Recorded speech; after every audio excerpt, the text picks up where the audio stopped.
Muchas gracias por acompañarnos en una nueva edición de Sonido Vitae, el programa en el que conoceremos la historia de origen de diversos artistas que participaron en la convocatoria Cultura Virtual del Ministerio de las Culturas, las Artes y el Patrimonio.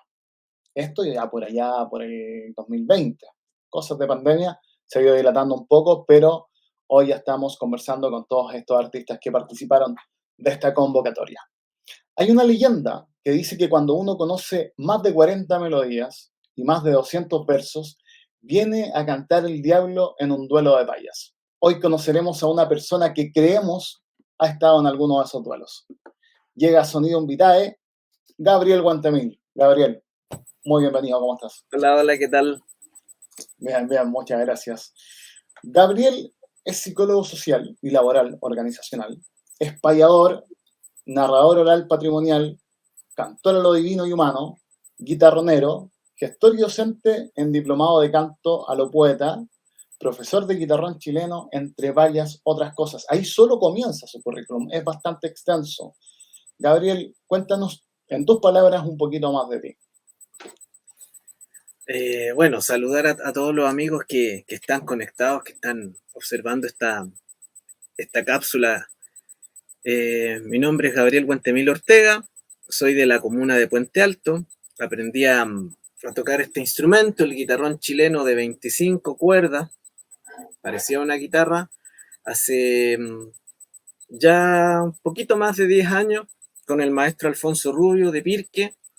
Y bueno, eso después de venir de un mundo de música clásica, de mucho orden, de mucho rigor, de una afinación precisa y perfecta, y saliendo de ese mundo, ya cuando las orquestas juveniles a uno le dicen, bueno, usted va a ser músico profesional clásico o no, vinieron muchas reflexiones a mí, y la principal tenía que ver justamente con la identidad.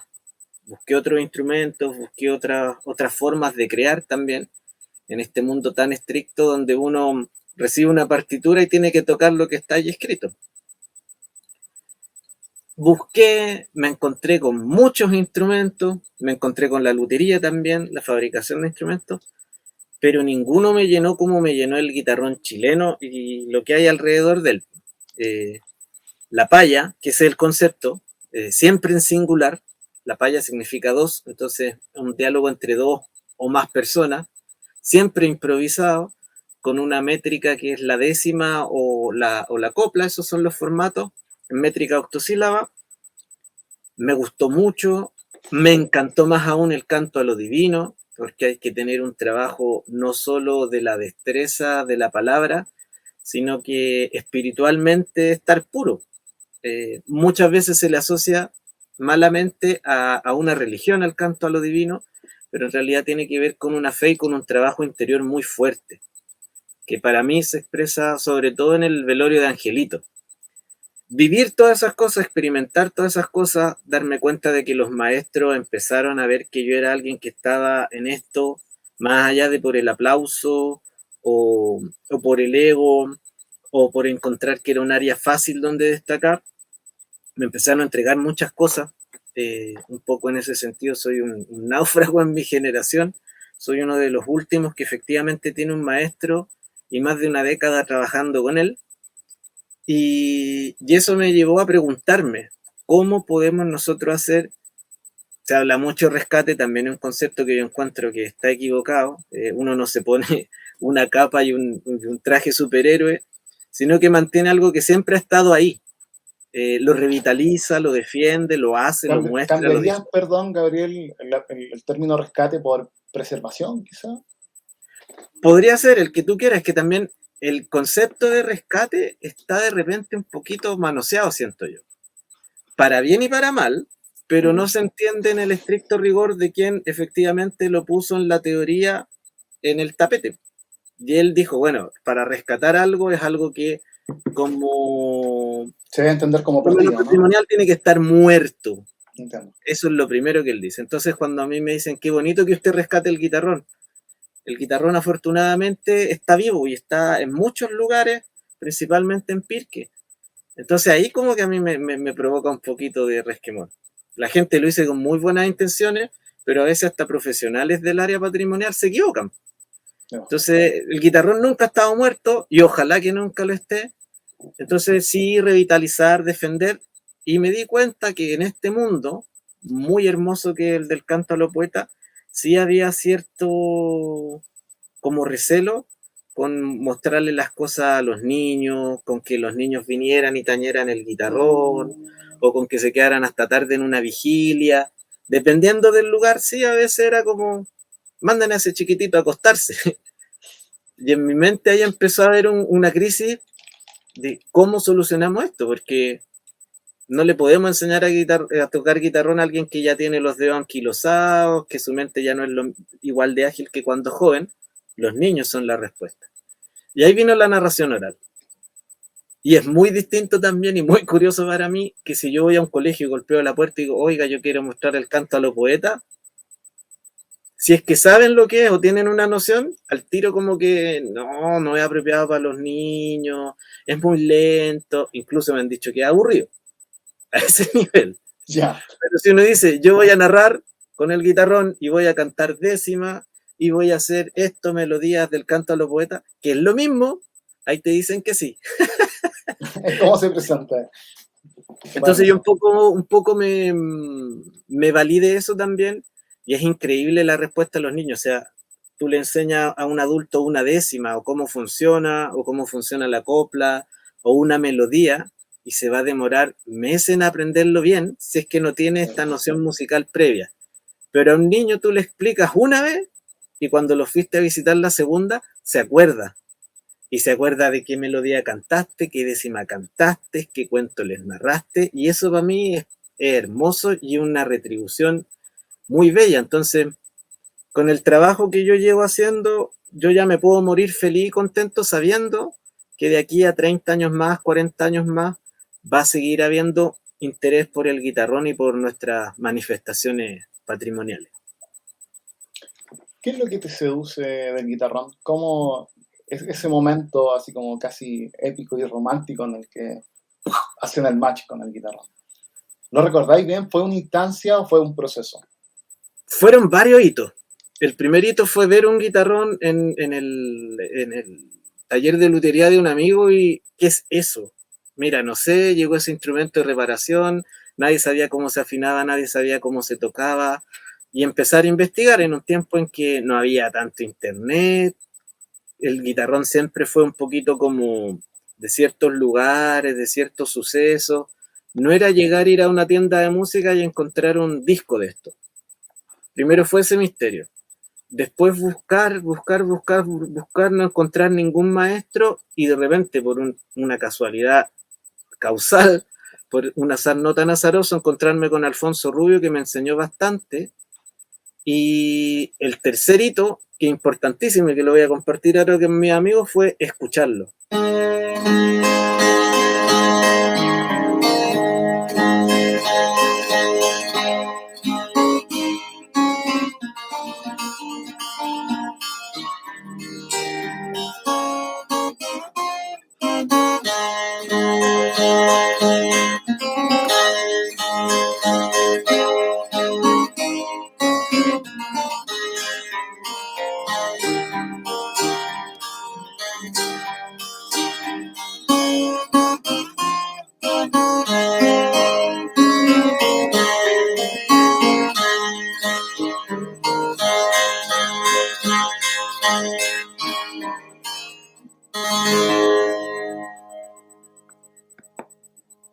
Y en ese oír el guitarrón, claro, a uno se le remecen cosas, uno siente que se acomodan algunas cosas dentro de uno, dentro de su mente.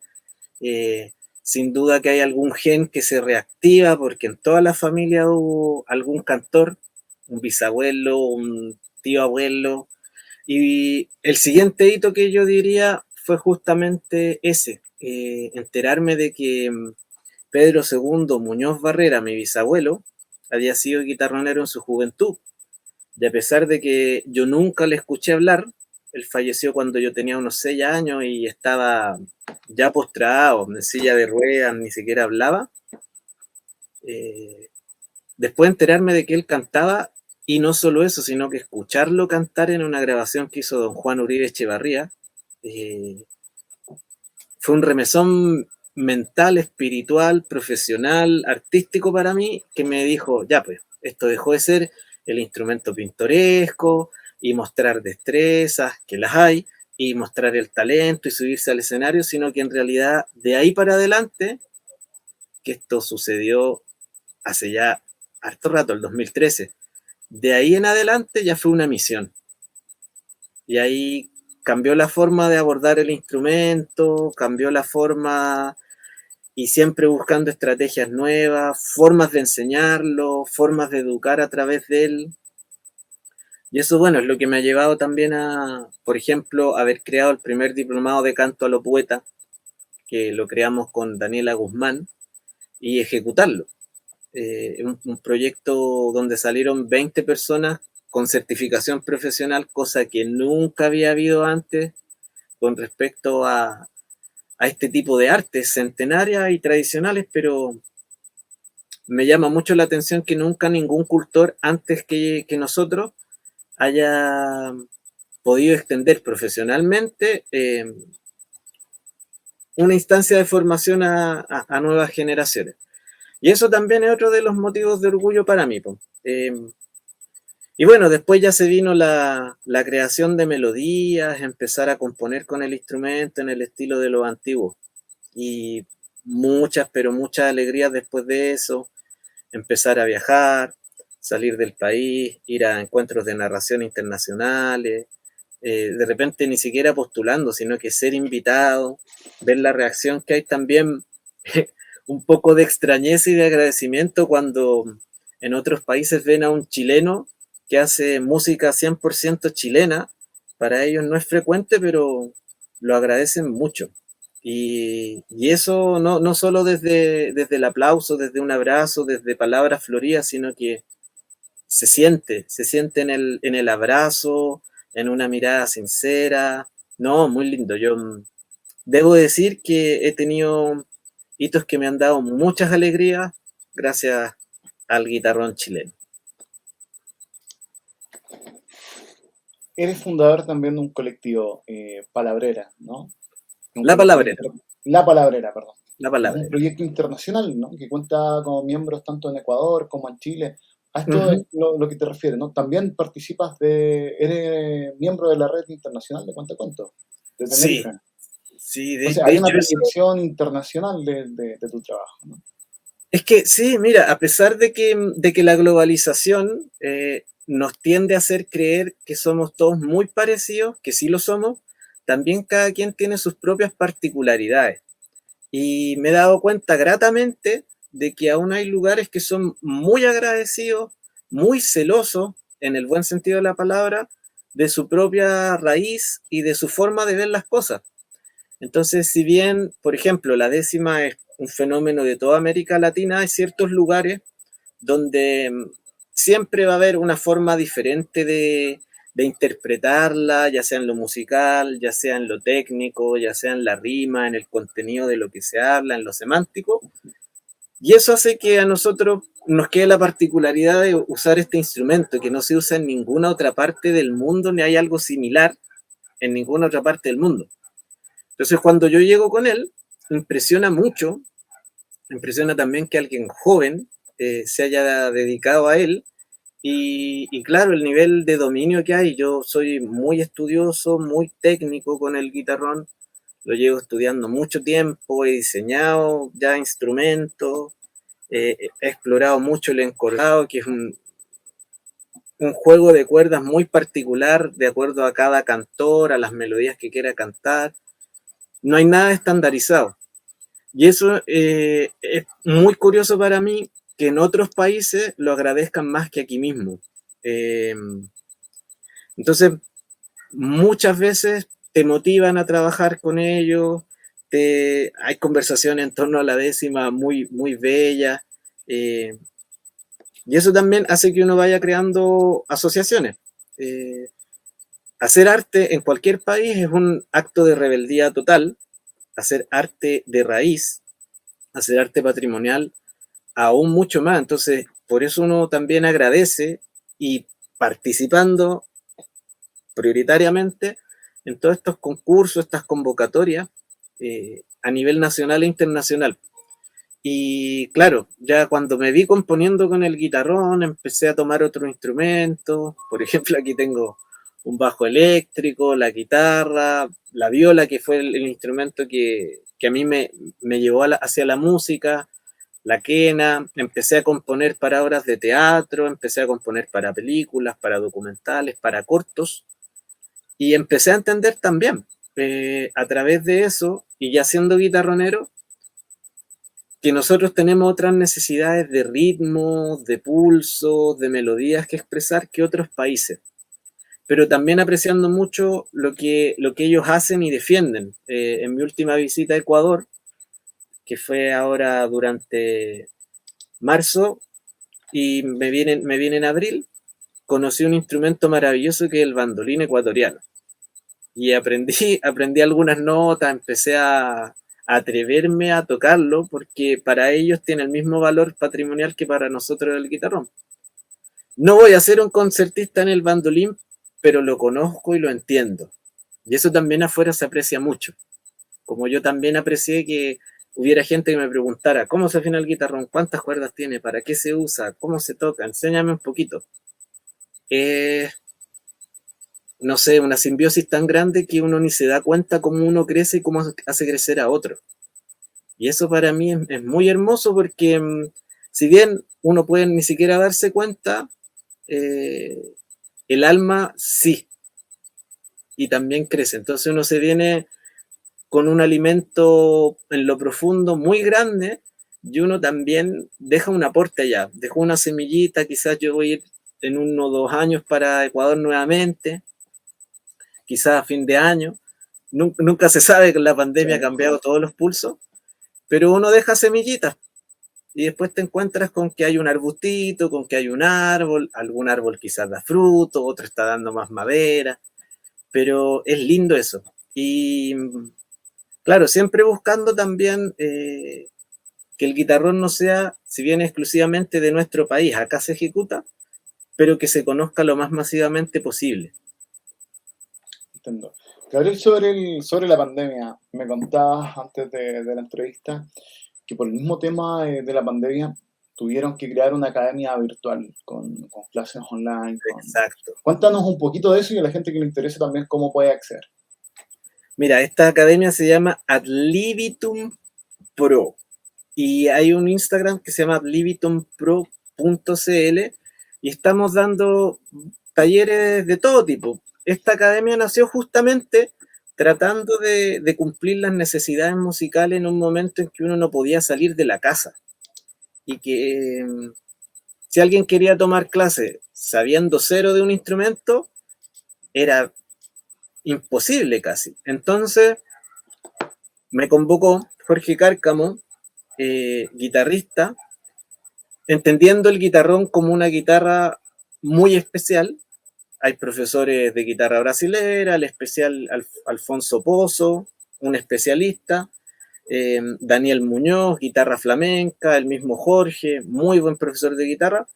E incluimos el guitarrón, André Andreu, de guitarra traspuesta.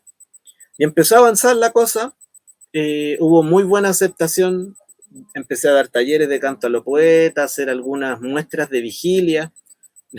No se puede cantar 9 días como se canta en el campo, pero sí resumirlo, mostrarlo para la gente que quizás no tiene la opción de ir a una casa detrás de la cordillera a escuchar canto a lo divino en invierno, en una festividad X, mostrarlo, acercarlo.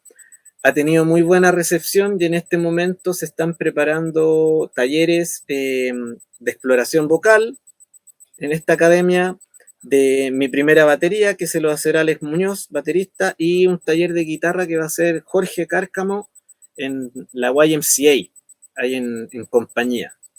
Ha tenido muy buena aceptación esta academia, el equipo que se ha unido es precioso, y bueno, también han ido pasando otras cosas en esta pandemia. Me uní a una estudiantina, a la Estudiantina Filarmónica Calicanto, que ya casi tiene 30 años de trayectoria. Hace Y poco estuvieron en Cuecas Mil acá en San Bernardo. En Cuecas Mil estuvimos a punto de ir. Pasó un asunto de última hora, quedamos convocados, pero no pudimos decir que sí, justamente porque un compañero no estaba con las vacunas al día. Ya lo vamos a contar, pero sí, mira, ahora para el Día del Patrimonio tenemos una actividad en la UTEM, entonces es muy bonito, como en este mundo de música medieval, del romancero, más español, de mucha bandurria, de mucha guitarra a la antigua, se puede incluir el guitarrón chileno también, entre otros instrumentos más. Yo si tuviera que destacar una característica, además de la disciplina que tiene la estudiantina, es la polivalencia de cada uno de sus miembros, que todos somos multiinstrumentistas, hay muy buenos cantantes, compositores. Yo llegué y me dicen, mira, este es el repertorio, y un repertorio muy clásico estudiantina, que todas las estudiantinas se saben, pero también muy buenas composiciones propias, que me llamó mucho la atención. Entonces, es otra forma, para mí, en mi interés personal, meter el guitarrón en un nicho en el que no ha estado, donde no se ha explorado, pero también de hacer música, de encontrar hermandad, de hacer crecimiento. Quizás puede que yo sea el primer guitarronero que esté en una estudiantina, pero ¿por qué no de aquí a 10 años más pensar en que va a ser una tendencia, digamos, normal? Me gusta eso a pesar de que a veces a uno, por tener un maestro y por mantenerlo antiguo, lo tratan de purista, yo voy demostrando con las cosas que creo que en realidad estoy haciendo cosas. Y eso me hace, por otro lado, muy vanguardista. Entonces, siempre estoy en esa dicotomía de ser un cultor bisagra, me denomino yo a mí mismo. Porque tengo mucha academia, pasé por la universidad, pasé por la academia en lo que es música, pasé por ahí en psicología, pero puedo entender muy bien a un cultor antiguo y no me va a mirar con recelo porque me ve como un igual, lo mismo que algún profesor de universidad. Cosa que no todos los ejecutantes tienen el privilegio de tener ese posicionamiento, de que yo puedo estar ahí al medio y hablar ambos idiomas, que para mí sería el ideal, que los cultores y la academia pudieran entenderse un poquito mejor. Y estamos trabajando para eso, pero cuesta. Gabriel, muchas gracias por tu tiempo, muchas gracias por mostrarnos todo lo que haces, contarnos un poco. Sé que es súper poco dentro del universo, pero ¿podríamos despedirnos con una décima? Podríamos despedirnos con una décima. ¿Cómo suena una décima en el guitarrón? Por mi parte me despido. Gabriel, te dejo para que puedas cautivar a todas las personas que están acá en Sonido Vitae de Radio 5 Pinos. Muchas gracias, pues. Bueno, en realidad yo debiera haber empezado por aquí, pero cuando las cosas son infinitas y el ciclo de la vida es así, uno no sabe dónde empiezan ni dónde terminan. Voy a cantarles una décima que no es de mi autoría, sino que es de la gran Violeta Parra, pero en cierto modo yo la siento propia porque cuando ella llegó a Pirque a estudiar el canto a los poetas, dicen que escribió esto y no tuvo que corregir ni una palabra ni una letra, y hasta el día de hoy esta décima es el mejor resumen para hablar de este instrumento que es el guitarrón chileno.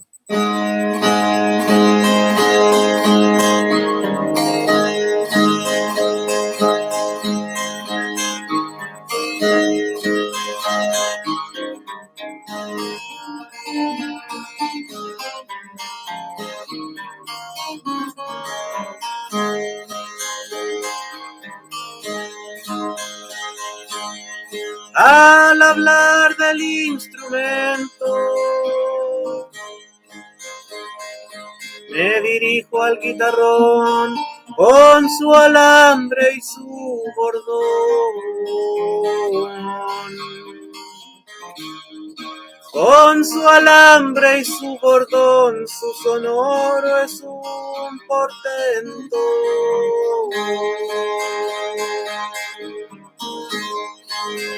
Cinco ordenanzas le cuento, 3 de A5 y 2 de A3.